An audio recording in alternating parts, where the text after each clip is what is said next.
ஒரு படத்தோட சக்சஸும் ஃபெயிலியரும் டிசைட் பண்றது அந்த படத்தோட ஸ்டோரியும் ஸ்கிரீன் பிளே தான் முதல் காரணமா வந்து இருக்கும். என்னதான் கமலஹாசனும் மணிரத்னமும் சேர்ந்து பண்ணாலும், சிம்பு த்ரிஷான் என்னதான் பண்ணாலும் தக் லைஃப் வந்து ஒரு ஃபிளாப்பான ஃபிலிம் தான். ஸோ அந்த படத்தோட ஃபிளாப்பையும் சக்சஸையும் டிசைட் பண்றது ஸ்டோரி ஸ்கிரீன் பிளே தான். விஷுவல் என்னதான் பயங்கரமா பிசி ஸ்டோரியாமே பண்ணியிருந்தாலும் அந்த படம் வந்து ஆடியன்ஸை என்கேஜ் பண்றது, ஆடியன்ஸை கண்ட்ரோல் பண்ணாம அந்த ஸ்கிரீன் பிளே ரைட்டிங் வந்து வீக்கா இருந்துச்சுன்னா அந்த படம் வந்து ஃபிளாப் ஆகும். ஸ்கிரீன் ரைட்டர்ஸ் தெரிஞ்சுக்க வேண்டிய முக்கியமான 10 பாயிண்ட்ஸ் நம்ம வந்து பார்க்க போறோம். முதல் பாயிண்ட் சீன் பர்போஸ். ஒரு சீன் பார்த்து முடிச்சதுக்கு அப்புறமா எதுக்கு இந்த சீன் இருக்குது அப்படின்னு உங்களுக்கு தோணுச்சுன்னா கண்டிப்பா அந்த சீன்ல பர்பஸ் இல்லைன்னு வந்து அர்த்தம். இந்த பர்பஸ் நீங்க எழுதுறதுக்கு 4 முக்கியமான பாயிண்ட்ஸ் வந்து இருக்கு. முதல்ல கேரக்டர் சேஞ்ச். இப்ப பாஷா படம் வந்து பாக்குறீங்க, ரஜினிகாந்த் வந்து அடி வாங்குறாரு. அதுதான் இந்த கேரக்டர் டெப்த் வந்து உங்களுக்கு தெரியும். அவர் என்னதான் டானா இருந்தாலும் அவங்க ஃபேமிலிக்காக வந்து சாக்ரிஃபைஸ் பண்றாரு பாத்தீங்களா. அதுக்கப்புறம் இன்ஃபோன்றது அவர் நார்மலா ஒரு ஆட்டோ டிரைவரா இருப்பாரு, பயப்படுவாரு, போவாரு. இது எல்லாமே வந்து அந்த கேரக்டரை பத்தின ஒரு இன்ஃபர்மேஷன். மூணாவது ஸ்டோரி ஃபார்வர்ட். ஸ்டோரி ஃபார்வர்ட்ன்றது கான்ஃபிளிக்ட், ஒரு பிரச்சனையை வந்து கிரியேட் பண்றது. அண்ணாமலை படத்துல ரஜினியை வந்து சரத்பாபு வந்து அறைவாரு. அதுல இருந்து அங்க ஒரு கான்ஃபிளிக்ட் வந்து கிரியேட் ஆக ஆரம்பிக்கும். அதுல இருந்து ஸ்டோரி வந்து ஃபார்வர்ட்ல வந்து மூவ் ஆகும். ஸோ 4வது பாயிண்ட் பாத்தீங்கன்னா எமோஷன். எமோஷன்ன்றது அவங்க வந்து லவ் ப்ரொபோஸ் பண்றது, இல்ல அந்த லவ்க்காக அவங்க ஏங்குறது, அது எல்லாமே வந்து ஒரு எமோஷனல் சீன் தான். ஸோ ஒவ்வொரு சீனுக்குமே இந்த 4 பர்பஸ் இருக்குதா அப்படின்றத வந்து நீங்க பார்க்கணும்.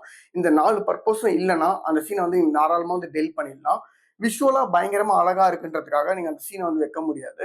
இப்போ ஒரு மேரேஜ் பண்றீங்க, ஒரு பொண்ணு ரொம்ப அழகா இருக்கு, ஆனா அந்த பொண்ணுக்கு ஒரு கேரக்டர் இல்ல, ஒரு மாரல் வேல்யூ இல்ல, ஒரு எமோஷனல் வேல்யூ இல்லைன்னு வச்சுக்கோங்க. உங்க லைஃப் வந்து எந்த அளவுக்கு ப்ராப்ளமா வந்து வரும். அதே மாதிரிதான் ஒரு சீன் வந்து விஷுவல் ரொம்ப அழகா இருக்கு, ஆனா சீனுக்கு ஒரு கேரக்டர் வேல்யூ இல்ல, ஒரு பர்பஸ் இல்ல, ஒரு மாரல் வேல்யூ, எமோஷனல் வேல்யூ, கேரக்டருக்கு இன்ஃபர்மேஷன் ரிவீல் ஆகல, எதுவுமே இல்லைன்னா அந்த சீனால உங்களுக்கு ஸ்டோரிக்கு வந்து ப்ராப்ளம் வரும். 2வது point enter late exit early. ஒரு சீன் போர் ஆகிறதுக்கு மெயின் ரீசன் பாத்தீங்கன்னா அந்த சீனை ரொம்ப முன்னாடி ஸ்டார்ட் பண்றது, அந்த சீன் முடிச்சதுக்கு அப்புறமா அந்த சீனை கண்டினியூ பண்றது தான் சீன் போரிக்கான முக்கியமான ரீசன். கெட் இன் லேட்ல ஒரு சீன் நீங்க எழுதி முடிச்சதுக்கு ஃபர்ஸ்ட் 10 செகண்ட் உங்களுக்கு தேவையா அப்படின்றத பார்த்துக்கோ. நடந்து வரான் போறான் அப்படின்றதுலாம் கட் பண்ணாலும் உங்களுக்கு ஒரு மீனிங்ஃபுல்லா இருக்குன்னா ஃபர்ஸ்ட் 10 செகண்ட் வந்து கட் பண்ணி விட்டுருங்க. எல்லாமே டீட்டெயிலா கொடுக்கறத அவசியமே வந்து கிடையாது. ஆடியன்ஸ் வந்து இமேஜின் பண்ணிக்கணும் முன்னாடி என்ன நடந்திருக்கு அப்படின்றது. அண்ணாமலை படத்துல எக்ஸாம்பிள் வந்து எடுத்துக்கோங்க. ரஜினி வீட்டை வந்து இடிச்சிருவாங்க. ஸ்ட்ரெயிட்டா அவரு அசோக் அவங்க வீட்டுக்கு வந்து வருவாரு. அவர் ஆட்டோ பிடிச்சி வந்துட்டு அந்த கேட்ல இருக்கிற வாட்ச்மேன் கிட்ட பர்மிஷன் வாங்கிட்டு வீட்டு கதை வந்து திறக்கிறாரு. இந்த மாதிரி எந்த ஒரு ஷாட்டுமே வந்து இருக்காது. அந்த சீன் ஸ்டார்ட் ஆகும்போது பாத்தீங்கன்னா பவர் வந்து யார்கிட்ட இருக்கும், அசோக் அந்த கேரக்டர் தான் வந்து பவரா வந்து இருப்பாரு. என்ன விஷயம் தான் கேக்குறேன். அந்த சீன் முடியும் போது பவர் வந்து ரஜினி அவர்கிட்ட வந்து இருக்கும். அந்த பவர் வந்து சேஞ்ச் ஆயிருக்கும் அந்த சீன்ல. அப்படியே வந்து கட் பண்ணிடுவாங்க அந்த சீனை. என் பேர் அண்ணாமலை இல்லடா. ஸோ கெட் அவுட் இயர்லி அந்த எமோஷனல் பீக் இருக்கும்போது கட் பண்ணிடுவாங்க. டெசிஷன்ன்றது சேது படத்துல அந்த பொண்ணு லவ் பண்ண அக்செப்ட் பண்ணிட்டான் அப்படின்னு அந்த சீன் வந்து கட் ஆயிடும். அதுக்கப்புறம் அந்த பொண்ணை கட்டி பிடிச்சி நான் உன்னை ரொம்ப நாளா லவ் பண்ணிட்டு இருந்தேன் அப்படின்ற பேசுற மாதிரி எதுவுமே இருக்காது. அந்த பொண்ணு வீட்டுக்கு போய் டிராப் பண்ற மாதிரி எந்த ஒரு சீனுமே வந்து இருக்காது. அது எல்லாமே நீங்க வந்து இமேஜின் பண்ணிக்கிற மாதிரி தான் வந்து இருக்கும். 3வது பாயிண்ட் ஷோ டோன்ட் டெல்.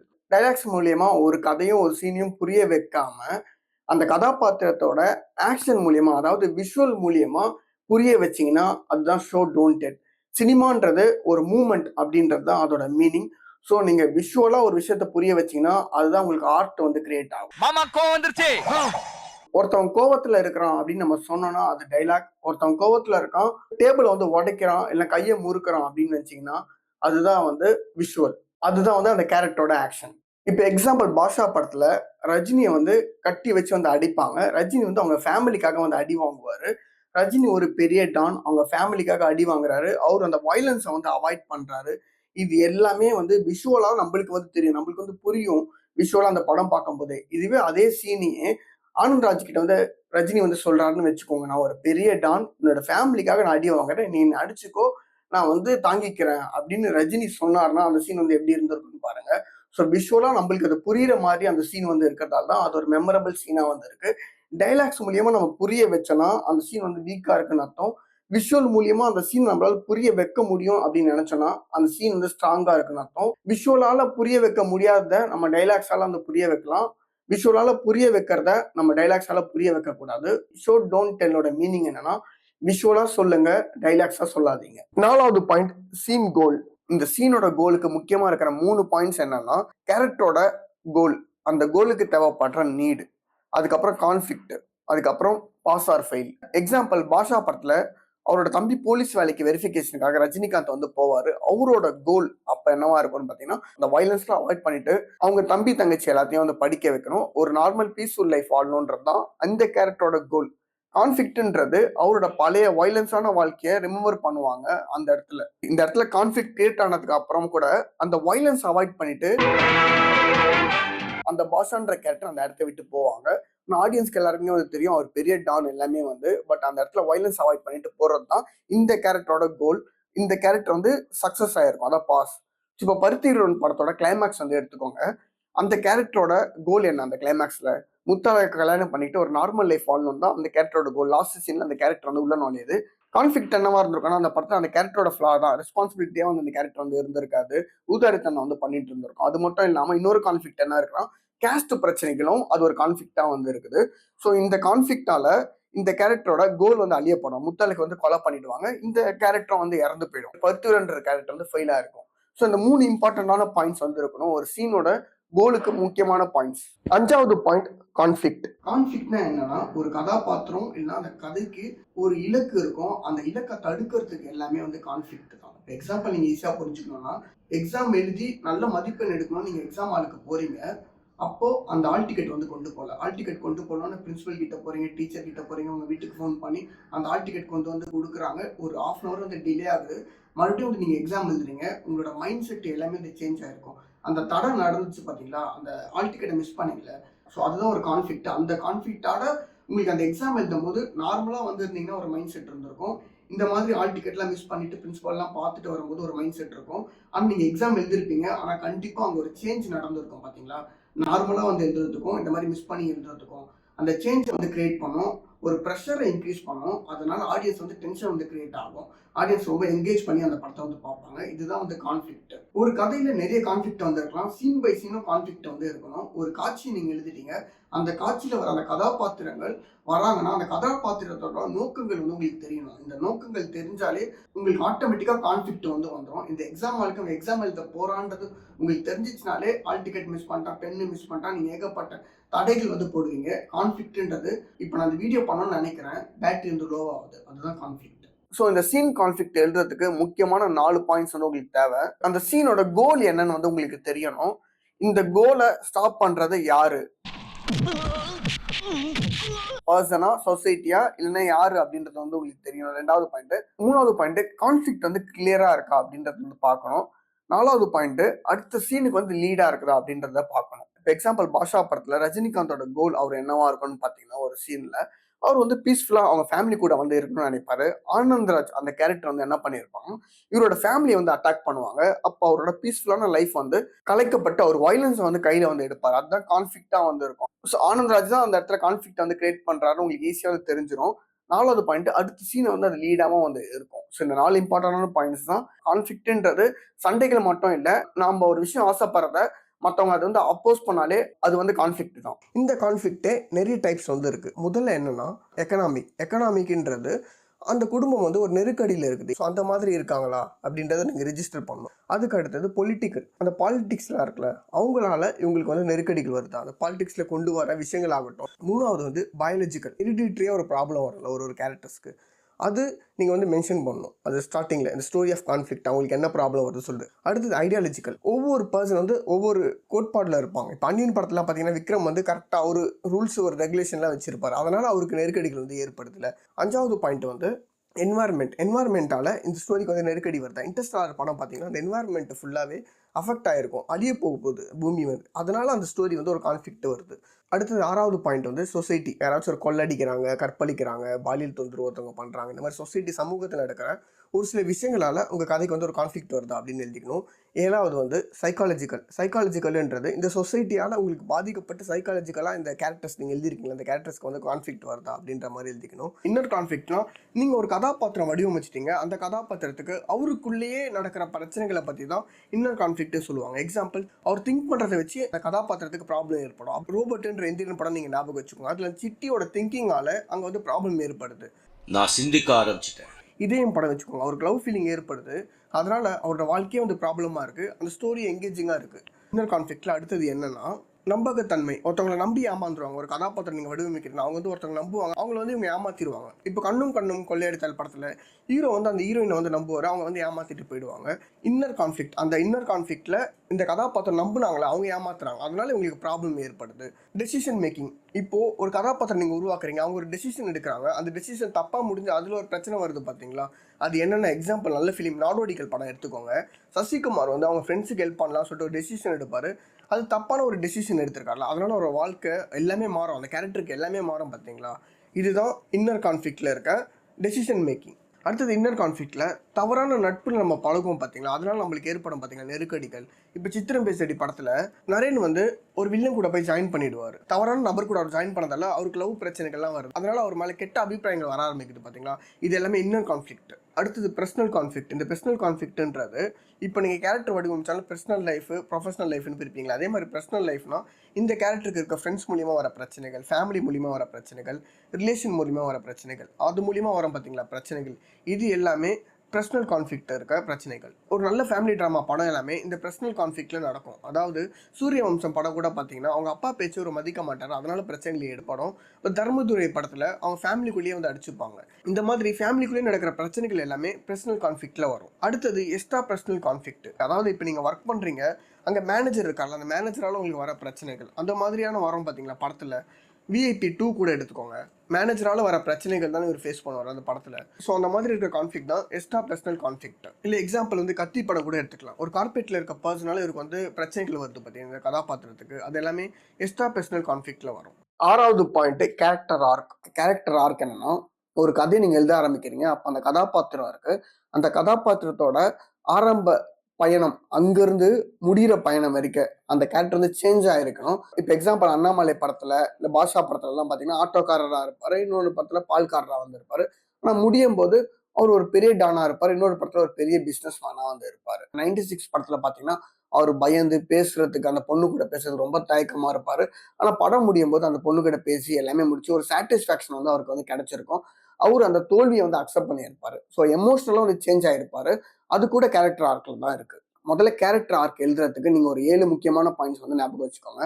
முதல் பாயிண்ட் அந்த ஹீரோ யாரு, ரெண்டாவது பாயிண்ட் அந்த கேரக்டரோட ஃப்ளா, மூணாவது பாயிண்ட் அந்த கேரக்டரோட வாண்ட், அதுக்கப்புறம் நீடு, நாலாவது பாயிண்ட் வாண்ட் உங்களுக்கு தெரிஞ்சிச்சுனாலே ஆட்டோமேட்டிக்கா கான்ஃப்ளிக்ட் வந்து கிரியேட் ஆயிடும். நாலாவது பாயிண்ட் கான்ஃப்ளிக்ட். அஞ்சாவது பாயிண்ட் கான்ஃப்ளிக்ட் இருந்தா அடுத்தது வந்து உங்களுக்கு ஆக்ஷன் வந்து கிரியேட் ஆகும். என்ன பிரச்சனைகள் எல்லாம் ஃபேஸ் பண்ணி எல்லாமே ஃபேஸ் பண்ணுவாங்கல்ல, அதுதான் அஞ்சாவது பாயிண்ட். ஆறாவது பாயிண்ட் அந்த பிரச்சனைகள்லாம் ஃபேஸ் பண்றதால அவங்களுக்கு ஏற்படுற சேஞ்சஸ் தான் ஆறாவது பாயிண்ட். ஏழாவது பாயிண்ட் அதுக்கான கிடைக்கிற ரிசல்ட் தான். ஒரு கேரக்டர் வச்சு நீங்க கதை சொல்லும் போது அந்த கேரக்டர் ஆர்க் வந்து உங்களுக்கு ரொம்பவே ஹெல்ப்ஃபுல்லா இருக்கும். பாசிட்டிவ் ஆர்க்னா என்ன, நெகட்டிவ் ஆர்க்னா என்ன அப்படின்றத பார்க்கலாம். பாசிட்டிவ் ஆர்க் கேரக்டரை பொறுத்த வரைக்கும் ஒரு கதாபாத்திரம் ஆரம்பத்துல நெகட்டிவா வந்திருக்கும், அவரோட கேரக்டர் வைஸ்ல முடியும் போது அது வந்து ரைஸ்ல வந்து இருக்கும். இதே நெகட்டிவ் ஆர்க் கேரக்டரை பார்த்தீங்கன்னா அந்த கேரக்டர் ஆரம்பிக்கும் போது பாசிட்டிவா இருக்கும், முடியும் போது நெகட்டிவா இருக்கும். புதுப்பேட்டை படத்தை நீங்க மனசுல வச்சுக்கோங்க. ஆரம்பிக்கும் போது சின்ன பையனா இருப்பான், முடியும் போது அவன் ஒரு கெட்டவனா ஒரு டானா வந்து இருப்பான். பாசிட்டிவ் ஆர்க் கேரக்டர்ல வந்து கத்தி படத்துல இருக்க அந்த திருடன் கேரக்டர் ஆகட்டும், அதுக்கப்புறம் மாஸ்டர் படத்துல இருக்கிற கேரக்டர் ஆகட்டும், ஸோ பொறுப்பே இல்லாதவங்க கடைசி வந்து பொறுப்பா வந்து ஆவாங்க. ஸோ இதெல்லாமே பாசிட்டிவ் ஆர்க்ல இருக்கிறது தான். ஸோ அண்ணாமலை படத்துல பாத்தீங்கன்னா ஒரு புவர் பாயா இருப்பாரு, முடியும் போது ஒரு பெரிய பிசினஸ் மேனா தான் இருப்பாரு. இது எல்லாமே பாசிட்டிவ் ஆர்க் கேரக்டர் தான். இந்த பாசிட்டிவ் ஆர்க்கும் நெகட்டிவும் இருக்கிற வித்தியாசம் என்னன்னு பாத்தீங்கன்னா, ஆரம்பிக்கும் போது பாசிட்டிவ் ஆர்க் கேரக்டர் வந்து ரொம்ப வீக்கா இருக்கும், அந்த கேரக்டர் போக போக ஸ்ட்ராங் ஆகும். நெகட்டிவ் ஆர்க் கேரக்டர்ல ஆரம்பிக்கும் போது ஸ்ட்ராங்கா இருக்கும், அந்த கேரக்டர் ரொம்ப நல்லவங்களா இருப்பாங்க, முடியும் போது ரொம்ப வீக்கா வந்து முடியும் கேரக்டர் வைஸ்ல. இந்த பாசிட்டிவ் ஆர்க் படம் முடியும் போது ஒரு ஹாப்பி எண்டிங்ல தான் வந்து முடியும். அதனால இன்ஸ்பயர் ஆகும், இந்த கதாபாத்திரம் பார்த்து நம்ம இன்ஸ்பயர் பண்ணுவோம்.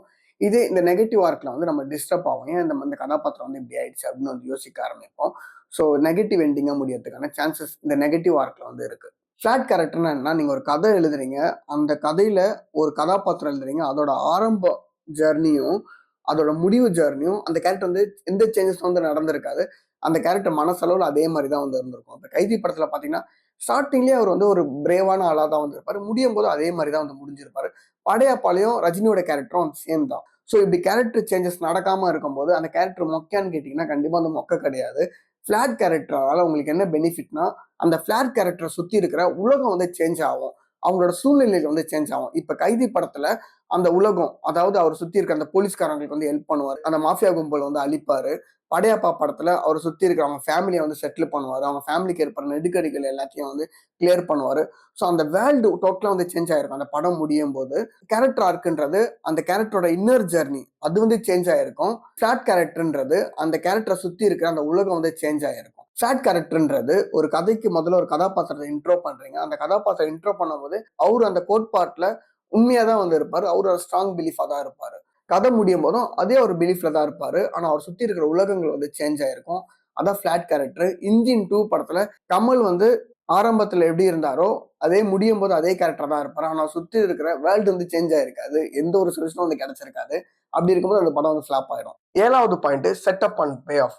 இந்த செட்டப் அண்ட் பே ஆஃப்ன்றது நம்ம லைஃப்ல நடக்கிற ஒவ்வொரு நிமிஷமும் நம்ம முன்னாடி செட்டப் பண்ணதால தான் இந்த மொமெண்ட் வந்து நடக்குது அப்படின்றது நீங்க ஈஸியா புரிஞ்சுக்கணும். அதே தான் ஸ்கிரீன் பிளேலயும் நீங்க முன்னாடி எழுதுற சீனு உங்களோட கிளைமேக்ஸ்ல வந்து யூஸ் ஆகணும். இல்லைன்னா அடுத்த பகுதி செகண்ட் ஆக்ட்ல வந்து யூஸ் ஆகணும். இப்ப வேலை கிடைச்ச உடனே பாசமா பேசினா நம்ம அப்பன் காசுக்காக நடிக்கிறான்னு நினைக்க மாட்டா? அந்த சீன்ல உங்களுக்காக கனெக்டே பண்ண முடியலன்னா காஸ் அண்ட் எஃபெக்ட் வந்து மிஸ் ஆயிருக்குன்றது அர்த்தம். காஸ் அண்ட் எஃபெக்ட் எழுதுறதுக்கு முக்கியமான இந்த 2 இம்பார்ட்டன்டான பாயிண்ட்ஸ் வந்து தேவை. Character decision. அந்தேல் நாட்கள் படத்துல ராஜேஷ் கேரக்டர் அவர் என்ன டெசிஷன் எடுக்காருன்னு பாத்தீங்கன்னா அவரோட ஒய்ஃபை அவர் லவர் கூட வந்து சேர்த்து வைக்கணும். அதுதான் அவர் வந்து டெசிஷன் எடுக்கிறாரு. அந்த டெசிஷன் தான் காசு. இந்த காசு வந்து என்ன கிரியேட் பண்ணுறா அந்த இடத்துல ஒரு டென்ஷன் வந்து கிரியேட் பண்ணுது. இப்போ ரிசல்ட் அவர் எடுத்த டெசிஷனுக்கு என்ன ரிசல்ட் வந்து இருக்குன்னா பாக்கியராஜ் வந்து ஒரு டைலாக் வந்து சொல்றாரு. எந்த காதலி உங்களுக்கு மனைவி ஆயிட்டு வரும், ஆனால் உங்கள் மனைவி எனக்கு காதலி ஆயிட்டு வராது. அவர் சொல்ற அந்த ரிசல்ட்டோட ரீசன் பாத்தீங்கன்னா ரொம்ப ஸ்ட்ராங்கா லாஜிக்கா வந்து இருந்தது அந்த டைம்ல. ஸோ அதனால அந்த படம் வந்து ஓடிச்சு. அந்த ரிசல்ட் வந்து அக்செப்டபிளா இருந்துச்சு. ஒரு எமோஷன் வந்து கிரியேட் ஆச்சு. இதே ரிசல்ட் அம்பிகாவோட கேரக்டர் வந்து சொல்லியிருக்காங்க. நான் வந்து ராஜேஷ் அந்த கேரக்டர் கூடயே வாழ்றேன், பாக்கியராஜ் அவர் கூட வாழல அப்படின்னு சொன்னா பாக்கியராஜ் அந்த இடத்த விட்டு போயிட்டாலும் சேம் ரிசல்ட் தான். பட் ரீசன் வந்து ஸ்ட்ராங்கா வந்து இருந்திருக்காது. அந்த இடத்துல ஸ்ட்ராங்கா இருந்ததுக்கு முக்கியமான ரீசன் இந்த காசு தான். அந்த ஹஸ்பண்ட் எடுத்த டெசிஷனுக்கு அவர் சொல்ற அந்த டைலாக் தான் அந்த இடத்துல வந்து ஸ்ட்ராங்கா வந்து இருக்கு. ரிசல்ட் ஸ்ட்ராங்கா இருந்தால் தான் அந்த காசுக்கு உண்டான எஃபெக்ட் வந்து நம்மளுக்கு வந்து கிடைக்குமே. இப்போ நான் வீடியோ பண்ணணும்னு நினைக்கிறேன், பேட்டரி லோ ஆகுது, அதுதான் வந்து காசு. நான் ஒரு இம்பார்ட்டன்டான பாயிண்ட்ஸ் பேசலாம்னு நினைக்கும் போது கேமரா ஆஃப் ஆயிடுச்சுன்னு வச்சுக்கோங்க, அதுதான் வந்து ரிசல்ட், அதுதான் எஃபெக்ட். 8வது பாயிண்ட் ஸ்டேக்ஸ். கான்ஃபிளிக்ட்னா உங்களுக்கு வந்து தெரியும், ஒரு கதாபாத்திரத்தோட கோலை தடுக்கிறது தான் கான்ஃபிளிக்ட். அப்படி தடுத்ததால என்ன லாஸ் வந்து கிரியேட் ஆச்சு அப்படின்றது தான் ஸ்டேக்ஸ். இந்த ஸ்டேக்ஸ் வந்து இம்பார்ட்டன்டான 4 டைப்ஸ் வந்து இருக்கு. உயிரை குறிக்கிறது தான் பிசிக்கல் ஸ்டேக்ஸ். இதயம் படத்தோட முரளி கேரக்டர் பாத்தீங்கன்னா அவரும் இன்னர் ஃபிளா தான். அந்த லவ் சொல்லவே வந்து மாட்டாரு, தயக்கமாவே இருப்பாரு. அந்த எமோஷனல் ஸ்டேக்ஸ் தான் அந்த படத்தோட கிளைமேக்ஸா வந்து இருக்குமே. அதனால என்ன லாஸ் ஆச்சு, அவரோட லவ் வந்து லாஸ் ஆச்சு. Social steaks. அண்ணாமலை படத்துல அந்த ரஜினியோட கேரக்டரோட லாஸ் என்னவா இருக்குன்னு பாத்தீங்கன்னா அவரோட ரெஸ்பெக்ட், அவரோட ஸ்டேட்டஸ் எல்லாமே வந்து லாஸ் ஆயிருக்கும். 4வது ஸ்டேஜ் வந்து மாரல். அந்த கேரக்டர் வந்து ஒரு மாரல் வந்து இருப்பாங்க. நம்ம வந்து இப்படிதான் இருக்கணும் வாழ்க்கையில, நம்ம யாருக்கும் தொந்தரவுலாம் பண்ணக்கூடாது அப்படின்ற மாதிரி வந்து இருப்பாங்க. ஆனா அசுரன் படத்துல அதே மாதிரி தான் தனுஷா வந்து இருப்பாரு. அவங்க பையனை சேவ் பண்றதுக்காக அவர் வயலன்ஸ் வந்து கையில எடுப்பாரு. அந்த மாரல் வந்து உடையும் பாத்தீங்களா, லாஸ் ஆகும். அந்த லாஸ் தான் மாரல் ஸ்டேக்ஸ். இந்த ஸ்டேக்ஸ் எழுதுறதுக்கு முக்கியமான உங்களுக்கு 4 பாயிண்ட்ஸ் வந்து தேவை. முதல் பாயிண்ட்ஸ், ஹீரோக்கு என்ன லாஸ் ஆகும் அப்படின்றது தெரியும். அண்ணாமலை படத்துல ரஜினியோட வீடை வந்து இடிச்சிருவாங்க, அதுதான் அவருக்கு மிகப்பெரிய லாஸா வந்திருக்கும். 2வது வந்து அவங்களுக்கு அது பெர்சனலா இருக்குதா அப்படின்னு நினைக்கணும். அதுக்கப்புறம் ஆடியன்ஸ் வந்து ஃபீல் பண்ணுவாங்களா அப்படின்றத நீங்க பார்க்கணும். 4வது பாயிண்ட், அந்த லாஸ் வந்து அவங்களால மறுபடியும் சரி பண்ண முடியாத மாதிரி வந்து இருக்கணும். அண்ணாமலை படத்துல ஒரு வீடை வந்து இடிச்சுட்டாங்க, ரஜினி எவ்வளவு பணக்காரர் ஆனாலும் அவங்க அப்பா கட்டின வீடை வந்து அவரால் திரும்ப கட்ட முடியாது. அந்த லாஸ் வந்து உங்களுக்கு இழப்பா இருக்கும். 4 பாயிண்ட்ஸ் இருக்குதுன்னு நீங்க பாத்தீங்கன்னா அந்த சீனோட பெனிஃபிட்ஸ் உங்களுக்கு என்னவா கிடைக்கும்னா உங்க வாழ்க்கையில அந்த சீன் வந்து நீங்க மறக்கவே மாட்டீங்க. 9வது பாயிண்ட் தீம். தீம்ன்றது பிளாட் கிடையாது, கேரக்டர் கிடையாது, அதுக்கப்புறம் மெசேஜ்லாம் கிடையாது. தீம்ன்றது அந்த படத்தோட அந்த கதையோட கோர் ஐடியா தான் தீம். ஒரு படம் பார்த்து முடிச்சதுக்கு அப்புறமா ஆடியன்ஸ்க்கு ஒரு நினைவில் இருக்கிற ஒரு பாயிண்ட் தான். இப்ப ஜெய்பீம் படம் பார்த்து முடிச்சதுக்கு அப்புறமா நம்மளுக்கு தோணும், தாழ்த்தப்பட்ட மக்களுக்கு ஒரு அநீதி நடக்குதுன்னு தோணுது பாத்தீங்களா, அதுதான் அந்த படத்தோட தீம். ஜஸ்டிஸ் தான் அந்த படத்தோட தீமா வந்திருக்கு. ஸோ ஒரு படம் பார்த்து முடிச்சதுக்கு அப்புறமா உங்களுக்கு தோன்ற, உங்களுக்கு ஃபீல் ஆகிற விஷயம் தான் தீமா வந்து இருக்குமே. கதைன்றது என்ன நடக்குது அப்படின்றது, பிளாட்ன்றது எப்படி நடக்குது அந்த ஈவெண்ட் அப்படின்றது, கேரக்டர்ன்றது யாருக்கு நடக்குது அப்படின்றது, தீம்ன்றது இந்த கதை என்ன பேசுச்சு அப்படின்றது தான். இந்த தீம் வந்து எல்லா சீன்லயும் அங்கங்க லேயரா நீங்க வச்சீங்கன்னா சீன் கண்டினியூட்டி மிஸ் ஆகாம வந்து இருக்கும். அது மட்டும் அந்த ஆடியன்ஸ்க்கு அந்த படம் பார்த்ததுக்கான மொத்த ஃபீல்மே வந்து கிடைக்கும். 10th பாயிண்ட் என்னன்னா ரீரைட். ரீரைட் எழுத முடியாதவங்க, ரீரைட் எழுத தோணலை அப்படின்றவங்க அவங்க கிரேட்டஸ்ட் ரைட்டரா இருக்கிறதுக்கான சான்சஸ் வந்து இல்லவே இல்லை. நீங்க ஒரு கதை எழுதுறீங்க, யாராவது ஒருத்தவங்க வந்து ஒரு விஷயம் சொல்லும் போது, இல்லை நீங்க ஒரு விஷயம் கிடைக்கும் போது உங்க கதையில இது ஆட் பண்ணா நல்லா இருக்கும் அப்படின்னு உங்களுக்கு வந்து தோணணும். இது ஆட் பண்ணா மறுபடியும் நம்ம பேஜஸ் இன்க்ரீஸ் ஆகும், மறுபடியும் நம்ம ரீரைட் பண்ணி எழுதணும், இப்படிலாம் நீங்க யோசிச்சீங்கன்னா அந்த கதை வந்து டெவலப் ஆகாது. என்னோட தகவல் உங்களுக்கு பிடிச்சிருந்துச்சுன்னா என்னோட பேஜை வந்து ஃபாலோ பண்ணுங்க. இப்போ இந்த 10 பாயிண்ட்ஸ்ல உங்களுக்கு எந்த பாயிண்ட்ஸ் வந்து ரொம்ப எங்கேஜிங்கா இருந்துச்சு அப்படின்றத கமெண்ட் பண்ணுங்க.